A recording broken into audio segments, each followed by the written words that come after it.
have not yet completed that, so it's not available. And did he state a reason why he had a problem with the words at the beginning of that sentence? Obviously, if it's a hazard tree, it's a hazard to something. Or something.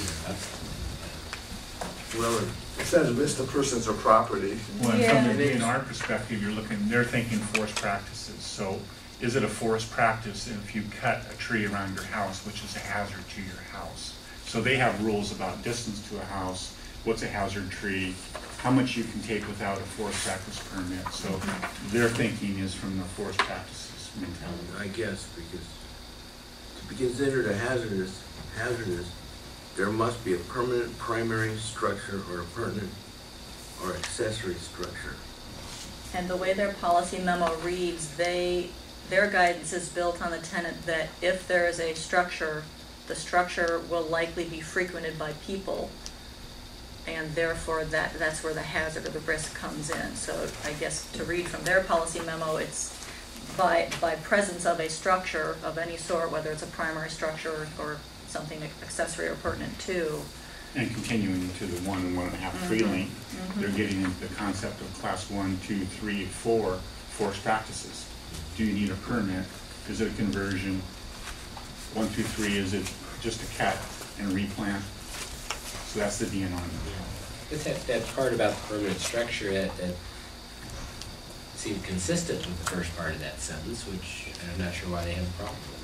Well, just to quote directly from his email, which is, I suppose, as best as I can do, is he says, the only thing I might suggest is to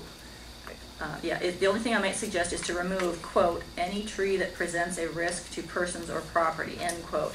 I think that fragment still leaves things a bit open to interpretation. So maybe it's the risk part that it's about. My understanding was that his concern was that saying it was a risk to just persons, that basically you could make an argument that any tree on the property could be a risk to people. Right, if they were out on a trail, for example, or something out far away from one. So a couple of thoughts on this. Number one, my recollection of your earlier discussion is I think you were also talking about trails or areas that are frequented by people, or potentially I'm thinking a parking lot which doesn't necessarily have a structure on it.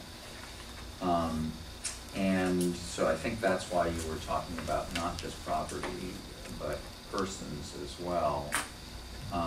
And I note that in the staff recommendation on this, it still has persons in it, though the subsequent conditions would limit it only to property.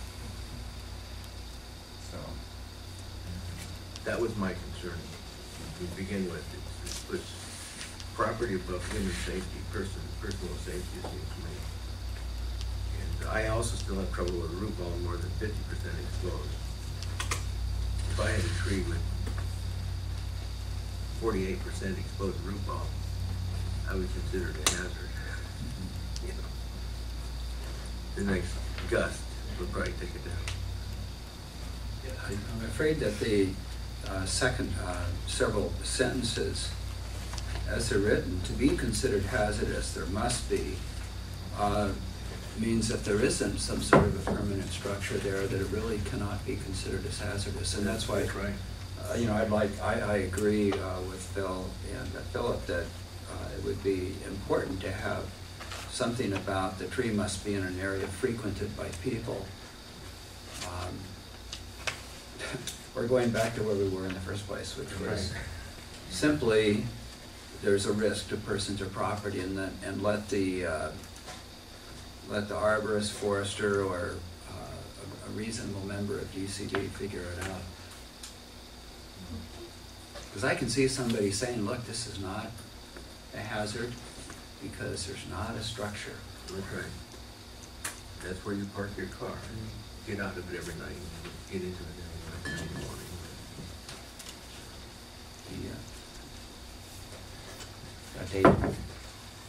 David? Philip has his hand up. Okay. is there an issue that we need to be mindful about staying consistent with DNR? Is it just useful guidance with us, or do we run afoul of something if we have a different standard of hazard tree than DNR does? Consistency is always simpler, but we certainly can vary. It sounds like the DNR is primarily concerned with being in the woods, you know, Forest and practice. we're concerned also about, you know, Yeah, I think it's different People's homestead. universes. I think that's an important point, it's different universes. Yeah, the Yeah. SMA universe and the forest practice universe they overlap sometimes, but not all the time. Yeah, more so is our relationship with the community and how the neighbors see the landowner next door and how it affects their property, or how the property owner, how it affects their property, and how we engage them, say, in a shoreline permit or a stormwater permit for removal of clearing and grading. So given the tenor of the discussion that commissioners have had, does staff have a recommendation of what to do with the language? Well, we had our recommendation. I think that they are choosing to go a different way, so that would Or to be at lead. your discretion.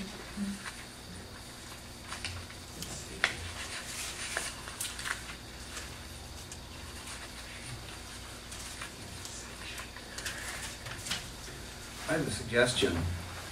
If we strike the sort of the exclusionary languages, the language of there must be a permanent primary structure, to something more like a tree will be considered hazardous if there is, and then the rest of the sentence, a permanent structure, blah, blah, blah.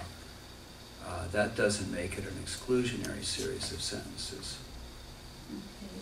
So instead of to be considered hazardous, you would say A tree tree will. would be considered hazardous if there is a permanent primary Yes. structure. Yes.